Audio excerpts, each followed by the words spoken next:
Welcome to Jonah the Movie Review Part 2. Make sure you've watched the movie itself and Part 1 before you watch the rest of this video. In the first review we found out that God created us, that ignoring God is sin. Now we need to know that God punishes sin, but at the same time makes a way to be saved from that punishment.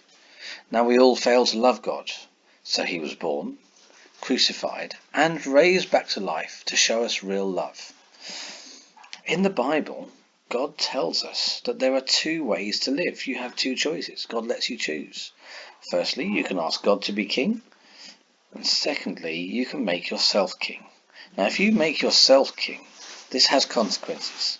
It leads to selfishness, pride, envy, lies, hate and anger, and ultimately an awful sounding place called hell.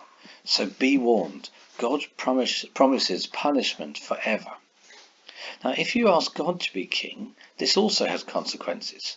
Firstly, it leads to you admitting that you have ignored God and wanting to change. If we go back to the story of Jonah, when he was in the belly of the fish, he admitted he had done wrong. Read Jonah chapter 2. Read Jonah's prayer, where you can find out how low he went. After that prayer, the fish spat Jonah out onto the beach, and Jonah went off to Nineveh and warned everyone that God's punishment was coming because they had ignored him, and they all listened to him. They wore sackcloth and put ashes on their head to show that they were sorry for what they had done and they wanted God to forgive them. And God did forgive them. Jonah knew that's what God would do, which is why he didn't want to go there in the first place. Jonah knew that God would forgive them because he is a loving, forgiving God.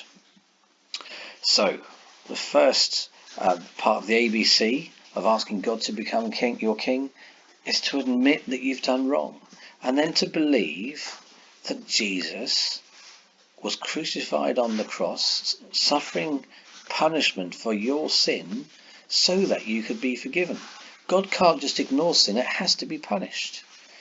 But Jesus has already taken that punishment, and if you admit that you've done wrong and believe that Jesus took that punishment for you, then God promises to forgive you. But that's not the end. Third part of the ABC is to commit. That means to give your life to God. It's not easy being a Christian. It's a lifelong decision. It's an important decision to think about. And when you commit your life to God, you're saying, I want you to be king for the rest of my life, and I'm going to follow you whatever. A way of telling everyone that this is the decision that you've made is to be baptized. When you're being baptized, you're saying the old me has gone into the water and the new me has come back up out of the water.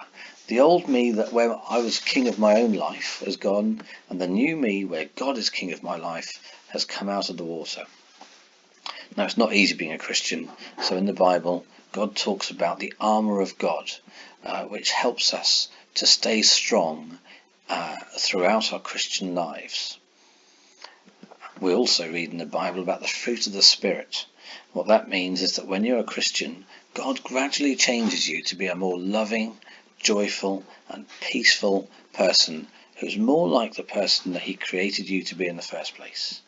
And ultimately, asking God to be king leads to heaven. And you can be encouraged that even though it's difficult, God promises rewards forever.